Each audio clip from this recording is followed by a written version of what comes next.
Hey man, what's up? How are you doing, bro? Hey, It's I'm doing good, dude. How are you?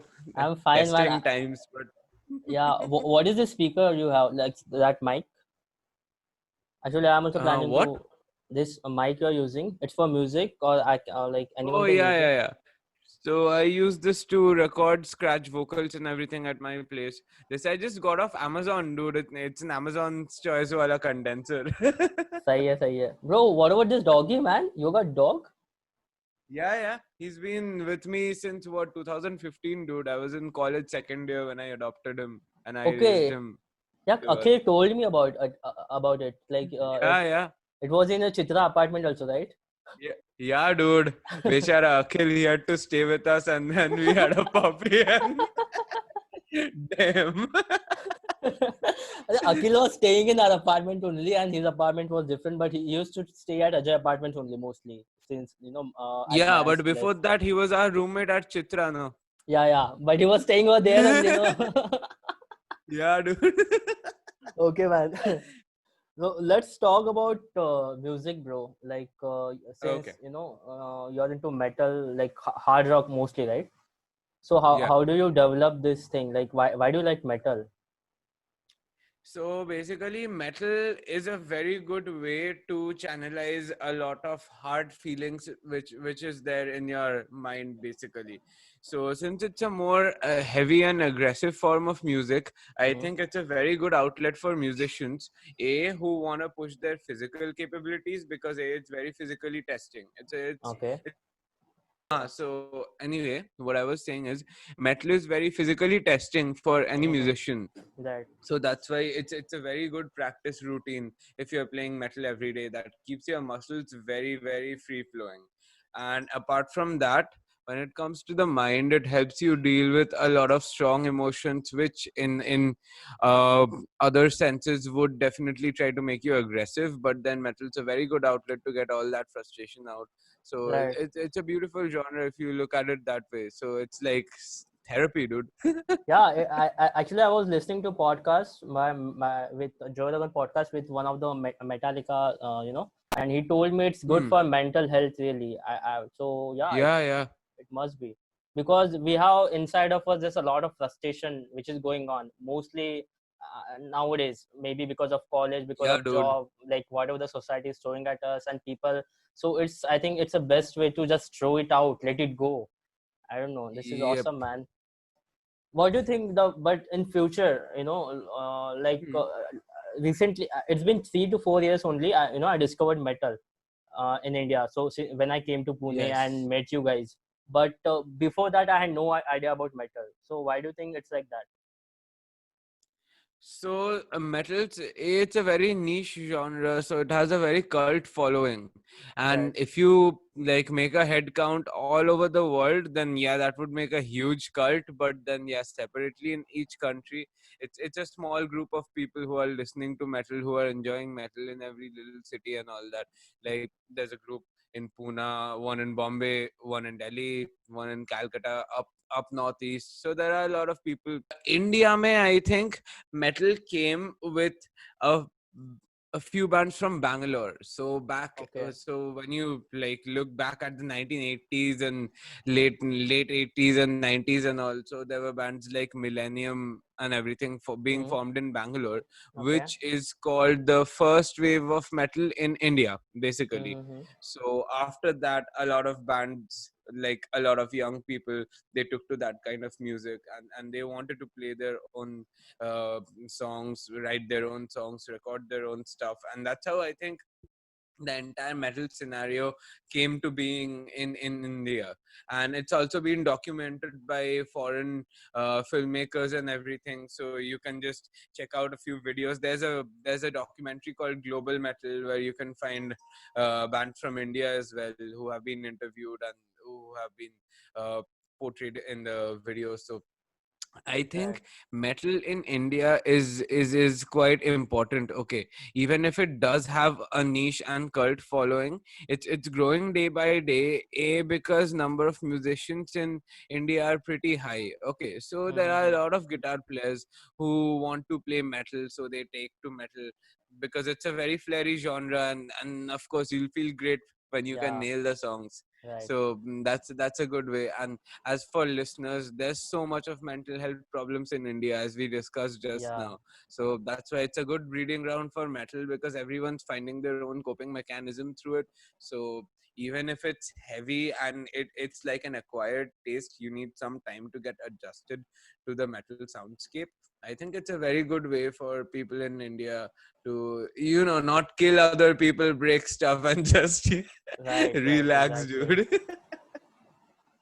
So why, like when you listen to hard rock or like metal, heavy metal, so it's like sometimes it's like I don't know, maybe it's like you snort a coke, like yeah, like ekdam aise ekdam, lot of aggression and energy. So like, is it related to something? I don't know, man. ऐसा क्यों होता है उससे? Like this is Kyuki, fun if you actually. look at most of the lyrical content in metal, it's mostly revolving around pretty dark themes. Okay, Mm-hmm. like maybe drug addiction, uh, suicidal behavior, urge to kill other people, break Okay. stuff, bring a change. And so there are a lot of lyrics which are about this, and there are a lot of lyrics about revolution in general. Okay, Mm-hmm. so people, I think metal musicians consider that to put out that rebellion in front of a lot of people, they need a bit more aggression than the other artists of other genres in their music. I guess Mm-hmm. that is where the guttural vocals and all the comes from. It's Yeah. it's it's a way of conveying the message, just to show how much gravity the lines do actually have if you read through them. So Right. I guess that's a good approach from metal vocalists that way. So when was the first time you found out about metal, and what was the inspiration? Like any band or someone who motivated you, or who inspired you? So basically, when I was in like class 4 or 5, I started listening to rock bands like Led Zeppelin and Deep Yeah. Purple, and that I think was my gateway into metal, basically. Mm-hmm. So with the British and American hard rock bands.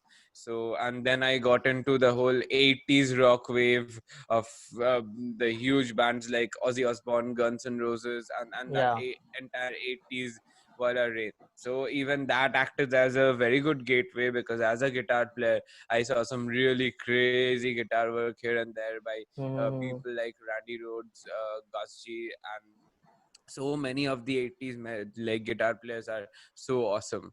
And after that, since I was always into Indian and Western classical as well, I love classical music.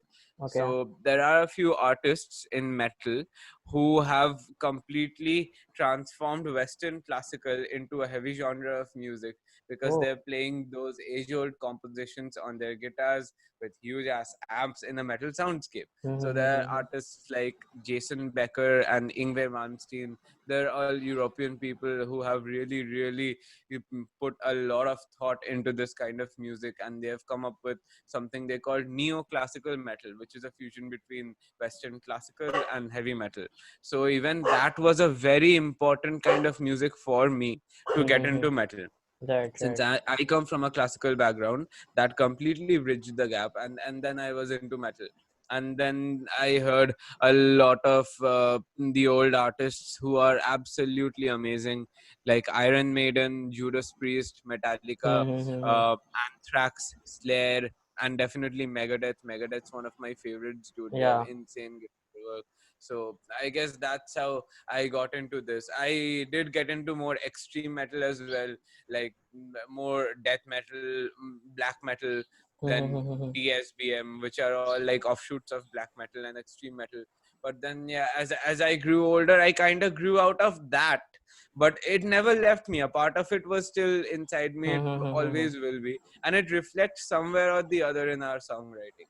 So that is like my journey into metal. Yeah, actually, I was listening. I was, you did some Instagram live yesterday, right? And it was a Yes, class. yes, yes. I think you were playing the classical music, right?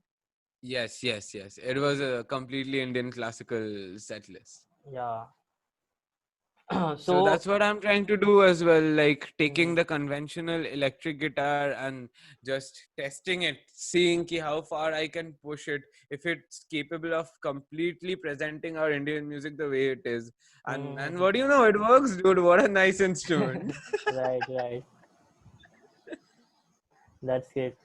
So since when you started playing guitar, and what else you do? You play guitar, you sing, or क्या क्या करते हो? What else you do? So I grew up as a sitar player basically. That's why Okay. the Indian classical background.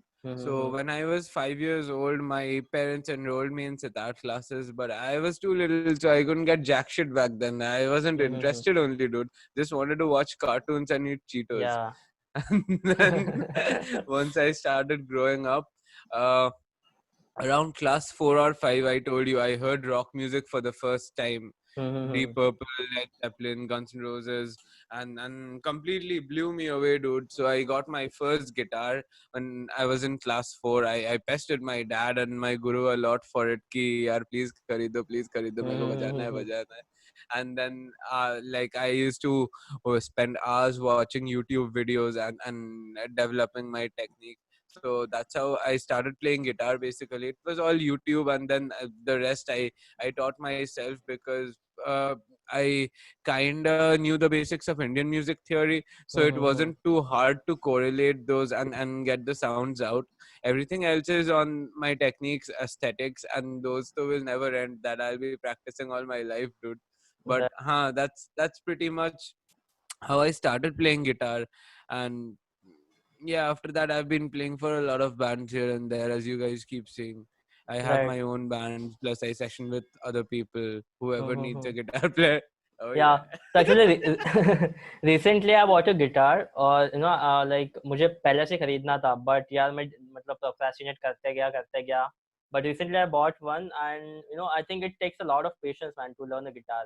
Like one It of the does, most dude. important. Thank God I was a little kid. नहीं तो अभी 18-19 साल का लौंडा होता तो कभी नहीं कर पाता, dude. हाँ Takes यार. so much patience. तब I was a kid. I didn't have any other stuff to do, and Right, so I right. could put in a lot of time. And right now, at the age of 24, I'm like thankful कि बाप चलो सच में यार, कुछ seriously. अच्छा तो हुआ. Like now I'm expecting, like I'm not expecting anything like in 4 or 5 years. मुझे ऐसा लग रहा है कि at least after 3 to 5 years मैं थोड़ा ठीक ठाक गिटार बजा लूंगा.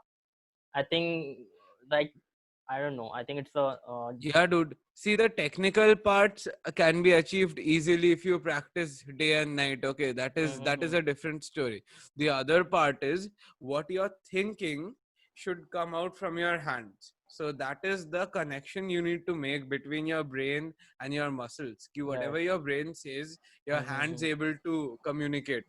So that is the main thing which takes a lot of time, in my opinion. Getting your Right, thoughts right. out, channeling them out properly. It's like speaking a new language. We have to learn every word, every punctuation mark, Mm-hmm. every syllable, this, that, before we can finally form sentences and write stories. Right. So you're a songwriter as well, right? You create songs, you write Yeah, lyrics, right? yeah. So how do you do that, man? So I work as a music producer full time basically, and I always wanted to write my own songs. I've been doing that since like 2012. So I started with my first band, Gypsy. We played a lot of shows in Calcutta, a few in Bangalore, here and there. So I used to write songs for them back then, and then after that I was a part of Classic Kid Sid by Siddhant Sharma. Mm-hmm. It's a very nice rock collective. It's Bombay based now. It was in Pune pehle, and I used to play for Sid. वहाँ पे luckily I had like a lot of freedom there because I was the guitar player and Sid was a songwriter, so that gave me some creative Yeah. respite as well for some time. But then again, with my own two bands, Shredex and Riaz, both of them are working on new albums and everything. So for Shredex, I write a lot of material because it's usually a bit different than your usual rock band. So we Right. follow stories and we write our songs according to those stories. Like what kind So of stories? that's Like why. what exactly do you require? मतलब suppose अगर कोई नया बंदा है, like let's take an example of anyone Hmm. who wants to start. Maybe मुझे अगर song, if I want to write a song, so उसके लिए Yeah. क्या करना पड़ेगा मुझे? How should I write a song? So first you have to see this process. We generally call it brainstorming. So we Mm-hmm. just sit down, we pen down our thoughts कि अच्छा दिमाग में क्या क्या आ रहा है, क्या क्या आ रहा है. Then I'll sit Mm-hmm. with my instrument basically, and I'll try to figure out something that fits the state of mind I am in right now. Okay. And Mm-hmm. so, and then I'll record that melody. I'll remember it, and then I'll play it to my bandmates and everyone, and then ask them if they can come up with some parts. Or there have been times where I just sit in front of my setup, and I keep on connecting melodies, and what do you know, like by the time like by the time it's time for me to go to bed, I have like some 6.5 minutes worth of melodies, and then I can ask my bandmates to just help me connect those up, clean them up, Mm-hmm. edit them up, and they kind of do the same whenever someone has some idea or the other. Right. Like, Right. thank god we have access to recording setups at home. That's a huge bonus when you're writing Yeah. songs on your own. So that's how we share ideas, and then we have Zoom calls and everything, and Right. we Right. just sort it out, we discuss it out. Do you think, man, like it's a completely different thing, like thoda alag topic hai, but do you think marijuana or drugs can help people to come up with, different lyrics, or come up with better songs, some creative stuff, and like, because I know a lot of artists, and even me also, like if you want to feel music ekdam अच्छे से, so if you smoke marijuana, and so you can feel it, right? It feels better, right? So what do you think about that? See, so basically, I think it all varies from person to person, because I've seen a lot of people. Okay, I have seen people who are pretty productive even on drugs. Okay, Right. and even I prefer being in that state, so that like I have a bit of ease. I don't have other things to worry about. So I Mm-hmm. just block everything else out, and I can keep the music in my head. And so the thing is, it really varies from people to people. There are people who get so lost in the drugs that they can't focus on the music anymore, Right. but there are people who are completely 100% focused. And so you'll see both the extremities, and Mm-hmm. I think it's very subjective. But personally, for me, I've never had any setbacks because of drugs, because I love drugs and drugs love me, and I love music, and hopefully music loves me too. So like, we're a big happy family, me, drugs, and सही music. है. Great, man. So, bro, how do you, like, not how do you, but what inspires you as an artist, and what made you choose this path? Like, instead of going for the, normal life, going for the corporate job, or doing the things that, society is doing. So, why do you choose, how do you, what inspires you, or I don't know, how to be an artist and all? So there are three people who are completely responsible for this. Three people I have unfortunately heard playing music, and I have never heard anything like that in Okay. my life again. So one of them is definitely, I told you, Carlos Santana. I was in class 4, dude, Mm-hmm. and he can make the guitar sing. So I Mm-hmm. flipped my shit, dude, when I heard him. I heard him first on VH1, and then I Okay. pestered my dad all the way, and took him to Planet M just to get me that Santana CD, dude. Yeah, so he's one of them. One other very important figure was my Dada Guruji, matlab mere Guruji ke jo Guruji hai, Mm-hmm. Ustad Shahid Parvez Khan. So the first time I heard him play, I wasn't interested in classical music when I was a kid, as I told you. Yeah. So I heard him. Yeah, just give me a minute, okay? Hey, Rocco, what happened? Chasing cat.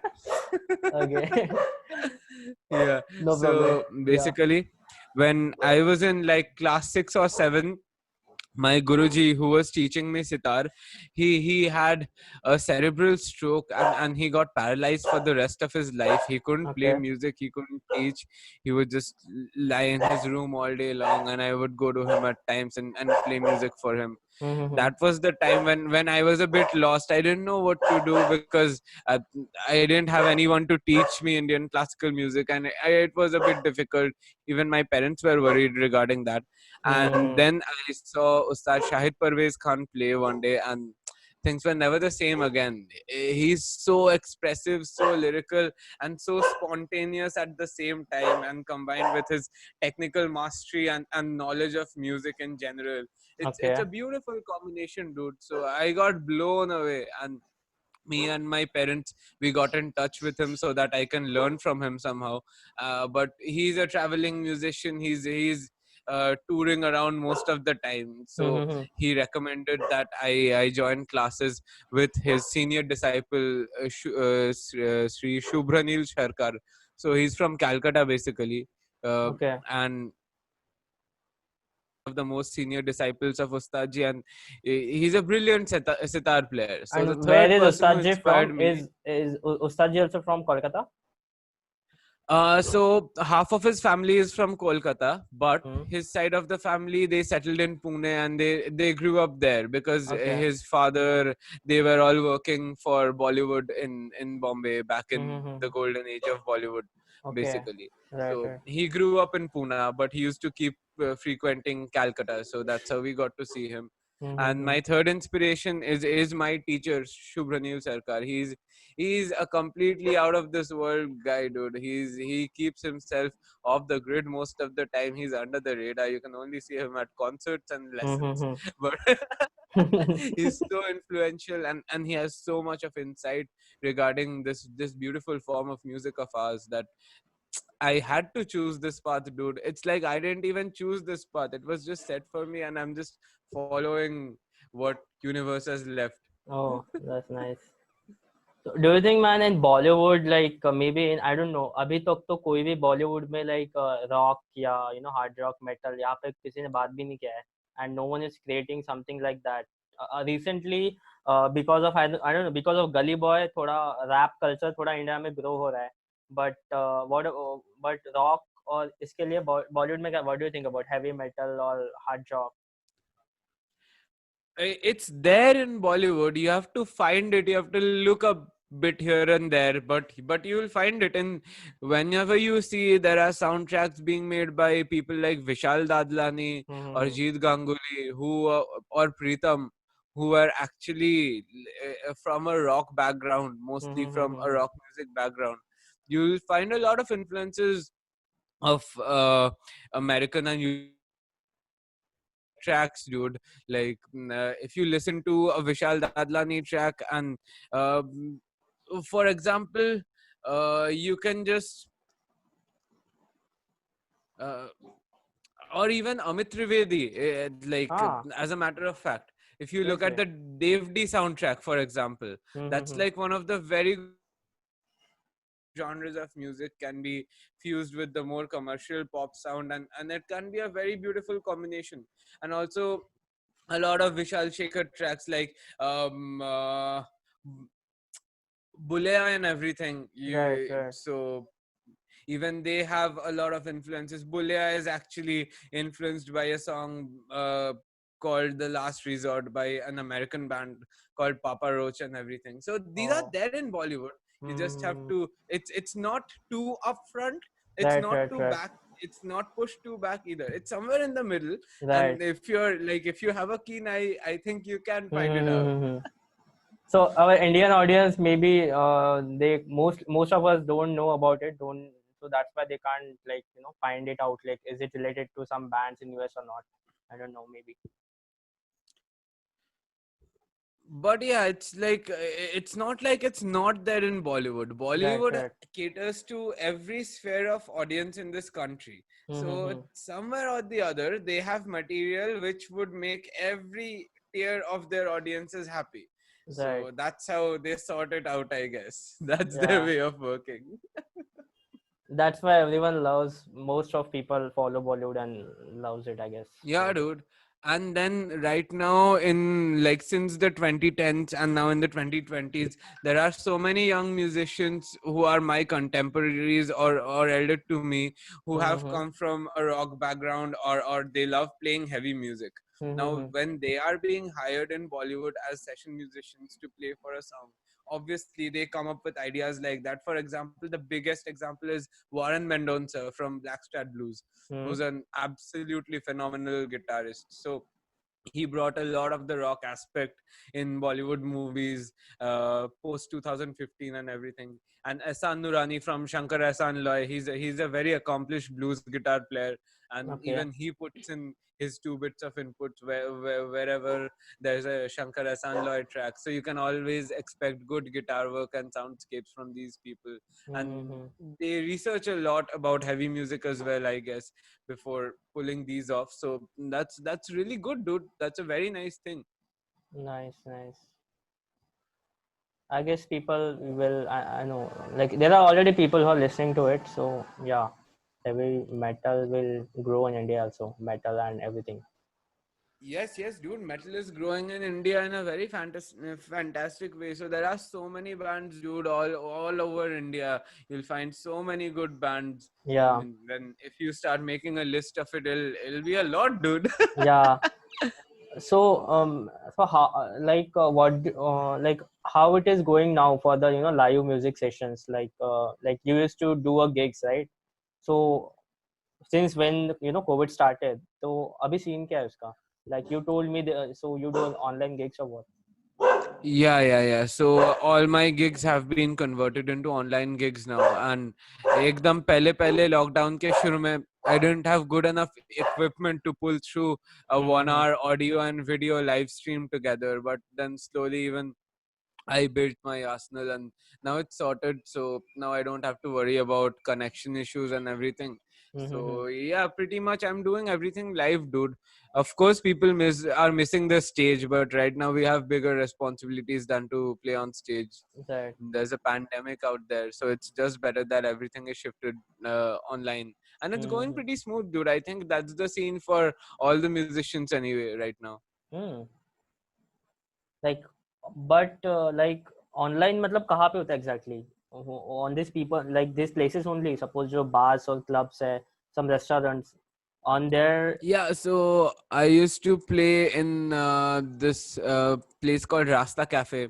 It's a Right. chain in Pune. Mm-hmm. Yeah. Yeah. So the Rasta Cafe guys, they were doing Instagram lives. So I played for them on Instagram live, and Mm-hmm. so that was my regular gig, and I could play that too thanks to Pratik Bhaduri, who's the organizer behind Rasta Cafe. Mm-hmm. And apart from that, I've been playing different festivals here and there. My band played one for VH1 and Micah. So mm, uh, that's like it's called the Umeed Project, and it's a very nice way to raise money for the COVID affected families who are not being able to pay Okay. So their tell us medical about your and healthcare band and charges. this project also, man. So basically, my band started off, this band which I play for now called Shredex. It's my brainchild, and I started it off when I was leaving school. So it was 2014 Mm. basically, and so we released our first album in 2016. So back then the songwriting process was a little different, since like except me, every other member was based in Calcutta. So and I used to stay in Goklanagar back then near Yeah. Akhil's place. Yeah. So Yeah. udhar mein rehta tha, and I used to not attend college and play Right. guitar all day long. What days, dude. And then I came up with that album, Shedex ka first album. Then I went to Calcutta, helped everyone pick the songs up. Then we Mm. recorded it. So that's how the first album came out. But mostly the first album songwriting, it was very unidirectional because I had written most of the songs in that album. Right. Now for the new album, we're working a bit differently now, since we have so much of online coordinating aspects. So we Mm. just keep sharing our sessions, and that's how we're developing the songs. So we're coming up with a 13 song album now, Yeah. and it's completely like a movie, and each song is like a chapter in a book. So if you listen through all 13 songs at Mm. once, you will find a huge story. It's like a novel that way. and we're also making animated videos for it. We have released Oh, one video already. It's on YouTube, and apart from that, we are making more of those so that we can actually send it across to film festivals and everything, and people can get some good audio visual content as a whole. So that's our main priority right now. that's amazing, man. So when you are publishing the album? So it's in two volumes, basically, volume 1 and volume 2. So volume 1 will be released later this year across all music platforms. We're almost done with volume 1, and we're also making the videos for volume 1 right now, which will be released as per they are finished. So we don't have a deadline for the videos, basically, because it's completely animated, and we just have one person who's doing the entire project. So Right, right. obviously it takes a lot of time, effort, thought. So that's why we don't have a deadline for the videos. But yeah, for the audio albums, this year you're gonna get volume 1, and next year you're gonna get volume 2. So that's our plan for now. So this is your second album or what? How many albums you have published till now? Yeah, this is the second album for my band ShredX. So Okay. apart from that, on my own, I've played in a few albums of other people. And my first band, Gypsy, we had an album out back in 2012. So we recorded that then. That's still there up on Spotify, iTunes, Apple Music, everywhere. You can find it. Google Play. And yeah, this is ShredX ka first album, also the one which we released in 2016. Even that's there across Apple Music, iTunes, Spotify. So you guys can check those out if you Yeah. want to know more about our music. But then we have drastically shifted our soundscapes from album 1 to album 2 now. Album 1 was more of your quintessential metal album, the metal you're used to listening to. Right. Album 2 now, it's a more cinematic approach, more like a video game. So that's how we're planning it, basically. So Okay. that's how the music is as well. Yeah, something innovative, something different. Yes. Yep, a bit different, dude. So that's what we're trying to do. Let's see how it goes. Yeah, all the best for that, man. Thanks, dude. Thank you so much. And yeah, so like, is there anything that you want to tell people, like about music, about art, about anything about metal that people of our country or anyone should know about? See, I think there's not much to tell because in India people already know most of it, because they have to cope with such hard times and such difficult situations all their life. So I think metal kind of comes naturally to Indians. You don't need to be a church burning European to play metal. You can also be someone who's working a 10-hour day job, gets yelled at by your boss, and you just fucking hate it. You want to get it out of your system. So metal is a very good way for that. So yeah, why kill people? Kill people in your dreams and then write songs about it. So that's a very good way to go about it. And apart from that, I think India is a wonderful place for musicians, and there are so many good metal musicians all over. Everyone's working their asses off, and I just like a message to all my right now. Things might not get better, but we can't stop playing music because we didn't choose this path. This path chose us. So now that we have signed up for it, we should stick by it and do it justice and give this country, this world, as much of good music as possible. Getting distracted about equipment, money, this, that. Money will come and go, and that was always a problem in India Right. for the middle class especially. So we can't waste our time thinking about that. We must play even on an empty stomach. There have been days where maybe I've had nothing but 2 BDs Oh. in one day, and I still had to play music. So I think it's just better that we just gulp it all down and put it in the music. I think that's what makes an artist different from other people. The outlet, the creative outlet that we have, it's like a blessing. So we shouldn't be misusing it, and we should totally try to do more justice to Indian music and world music in general. I think that's about it. That was really inspiring, man. It was great talking to you, bro.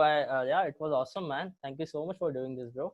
Thank you, dude. Thank you for inviting me. Very nice show, and I really hope this podcast goes live pretty soon. Then Yeah, sure, definitely it'll man. be fun, dude. We'll do Yeah, more of these later on. of course, sure, man. I loved it, bro. Seriously, I loved it. It was fun. Awesome, dude. I loved Yeah, it too. Thank you yeah. so much, dude. Thank you Thank so you. much, Have a man. great day, dude. Have a great day to you, man.